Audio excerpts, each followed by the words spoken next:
Hey y'all, it's Michelle with WomenWhoWow.com and PlanetWOW.club. If you are a seriously driven woman entrepreneur, you have got to join us.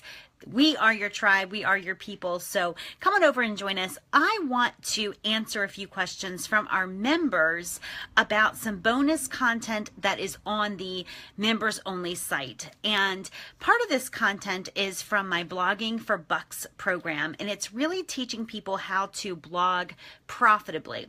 Now, not from the perspective of I'm a professional blogger and I make money just blogging, just from traffic or selling other people's products. But most of our members are using blogging to grow the demand for their own work or for their own products. So not exactly the professional lifestyle blogger, but a business blogger who is blogging to increase business and increase sales within their business. So that's the perspective of that the Blogging for Bucks program is coming from, not from the perspective of all I do is blog and I'm a lifestyle blogger. That's just not what this is about. But I do want to take you guys behind the scenes of our membership program for just 1 second so you can see what I'm talking about. So if you're a member, you can log in and get access to this information, and hopefully it won't be as confusing once I kind of go into this in a little bit more detail.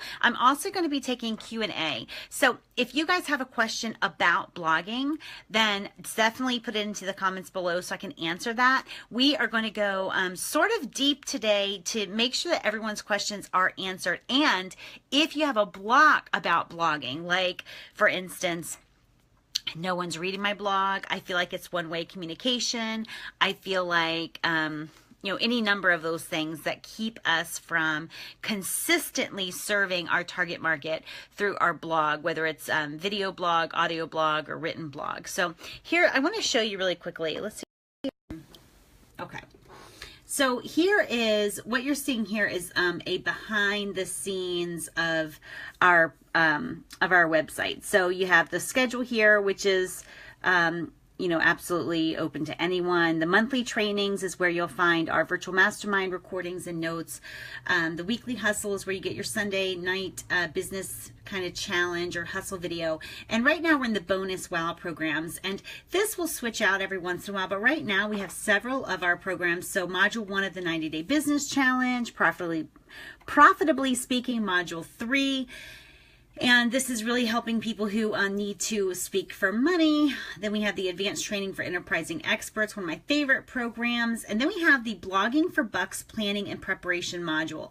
And so this is where the question came from. It has a little worksheet that you can get right here, and it has a training video that accompanies the worksheet. So this is what we're talking about. We also have a couple other things there on the program. So let's go ahead and get back to you this way. But I just wanted to tell you guys where this is coming from so that you can go back and it might make a little bit more sense to you. Each of these bonus training programs are some sort of the most meaty parts of full trainings. And so I am excited to have the question so I can go a little bit deeper with you guys. So the question was about something I mentioned in that video for Blogging for Bucks, and it is about content cornerstones. And I totally get the question now, because as I looked at the video again, I used the phrase content cornerstones. I used it very interchangeably between two very different actually definitions. And so I totally get your question, Melanie, and I'm excited to answer it. So there's two ways that in the training video I use the term content cornerstones. The first is, I think, what I originally went in talking about, which is the content areas are the topic areas that you write about because they are the cornerstone of your expertise. They really represent the core of your expertise, and they intersect with a problem, issue, or opportunity that your market is searching for information about, right? So it's that cornerstone, it's that content sweet spot that allows you to serve your people out of your core expertise. So in that definition, we're kind of looking for no more than 4 content sweet spots, content cornerstones that you will sort of hang your blog's hat on, right? Where people know that when they go to that blog, this is the kind of information that they're going to be given, because it is such a great representation of your expertise. So for instance, my own content cornerstones are 4. They center around mental toughness, time hacking, pricing and packaging, and then business strategy. So if you notice, even when I'm blogging about sales choreography, it really is falling in line more so with the business strategy. If I'm blogging about pouncing or making the ask or making sure you're hustling every day towards your goal, it's really falling into that mental toughness cornerstone. And these are the 4 things that are my content cornerstones on my personal blog. That's why you don't see me doing tutorials on like managing Facebook ads or, how to use your Infusionsoft software, because while my market might want these things, it doesn't intersect with my core expertise, and so I leave that for someone else. The other way that I use the term content cornerstones in that Blogging for Bucks training was in identifying specific pieces of cornerstone content. Other people call this like epic blog post, right? Your cornerstone, your best content. Specific blog posts that are either viewed or shared most often. If you have Google Analytics, applied to your blog, you can find that out really quickly. Or there are epic blog posts that really represent a critical shift that you can help your target market make.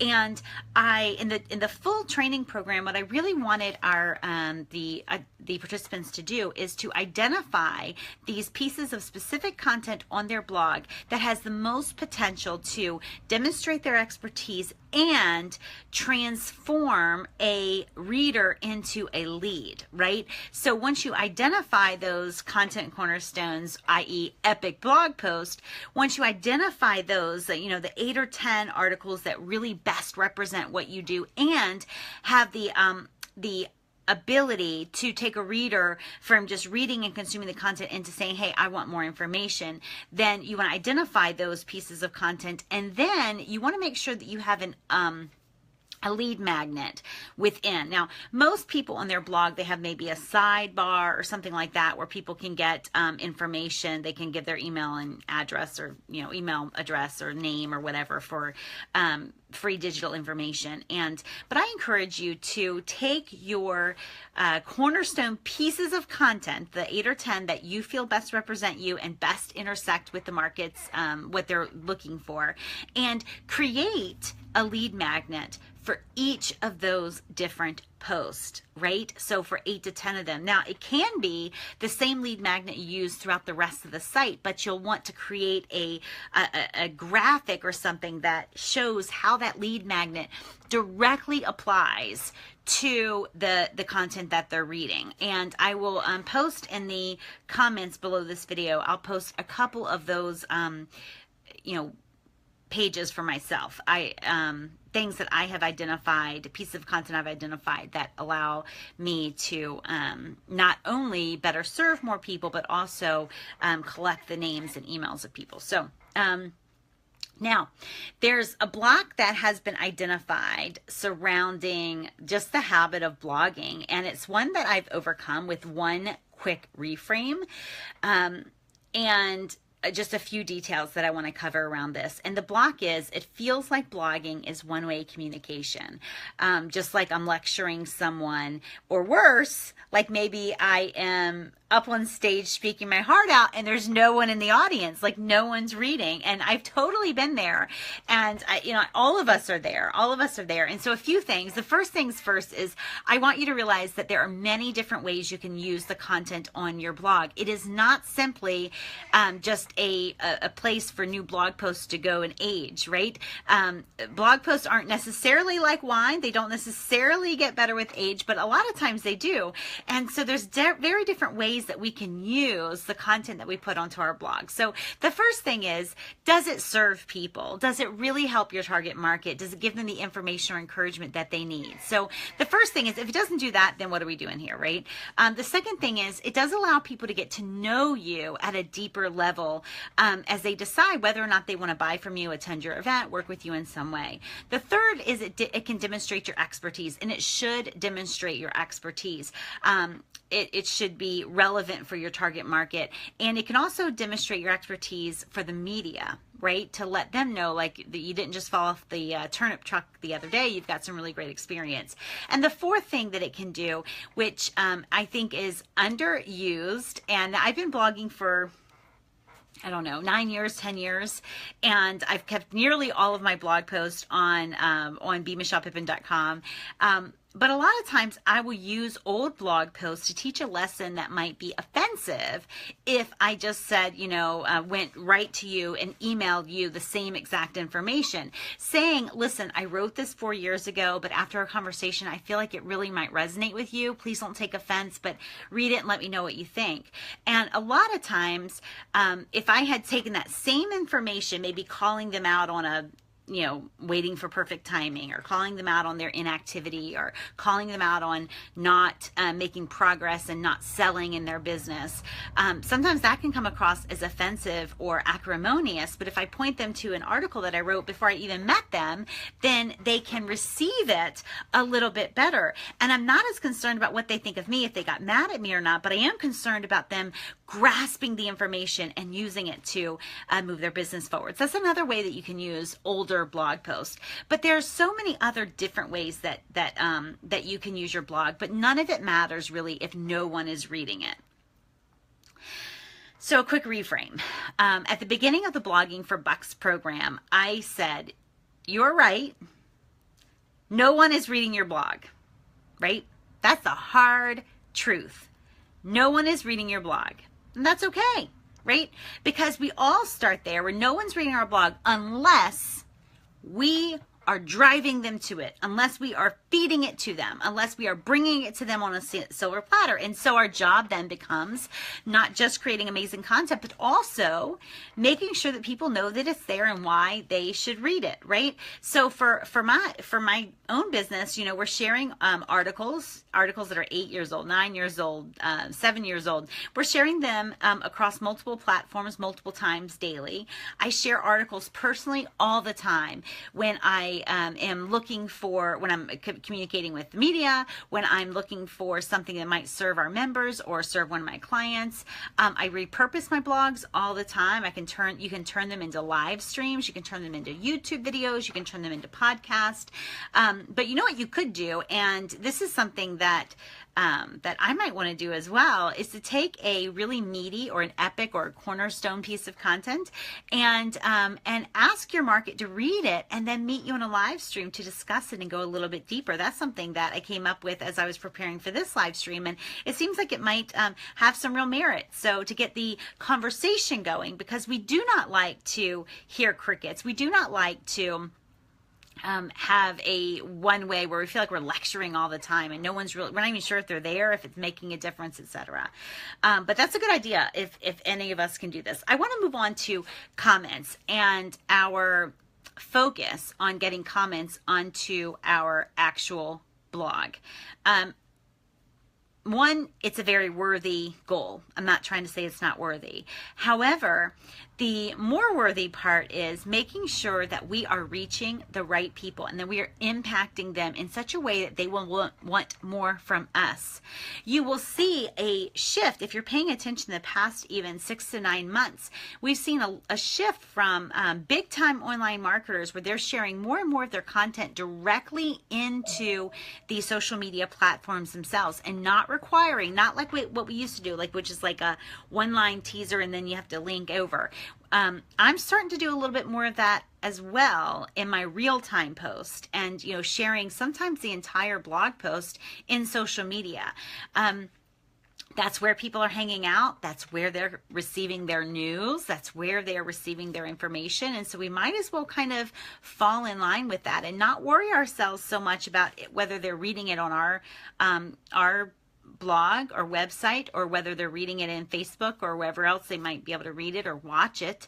But we should concern ourselves more with, are they being reached, right? Are they being reached? So comments aren't the end-all measurement. It certainly doesn't mean that no one is reading your blog when you don't have blogs on the actual website itself. People who have way more traffic than me, way more traffic than most Women Who Wow members. I'm talking they're in like the top 1,000 most trafficked sites in the world or in the United States.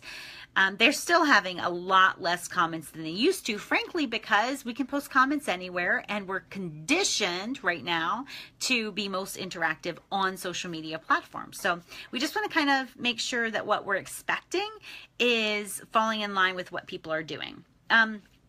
So comments are important. I don't believe it's as important that we have them on our site. It's good. It's still a good metric. It's still a good measurement, but we really just want to make sure that people are engaging with it in some way. So we want to look for other indicators of our content being read. So for one, are we pushing people to it, right? Like, are we actively putting this information in front of people? Two, are they asking about something that you said in the content itself? One of the things that sparked this live stream is a comment from someone on a video that I shared. It was Melanie McGee. She's one of our members from Tennessee. And I couldn't remember what she was asking me about, and it come to find out it was one of our bonus programs in the membership site itself. And I love that, because what it says is that people are consuming the content. So are they asking you questions about something they might have read? Are they sharing your information? Are they commenting on it, even if it's in a social media setting, not on your blog? If these things are not happening, are you sharing your blog in a way that compels people to read? Just, even though your blog is free, they don't have to give their email address to read it. They don't have to pay you any money to read it. Is it compelling? And are you presenting it in a way that is compelling? Are you giving them enough teaser to make them want to click or read or continue reading and get the nugget that you're sharing? Are you making it really compelling? Are you delivering great content? And could you repurpose it in any way to reach more people? So those are some things to be thinking about with the blogging. So if you have any questions, certainly put them in the comments below, and I will definitely answer them. And I appreciate all of you guys, Melanie and Lisa. I appreciate the conversation regarding blogging and comments and all of this, and I hope that this helps. If you have any other additional questions, let me know, and I will talk with you guys soon. Bye.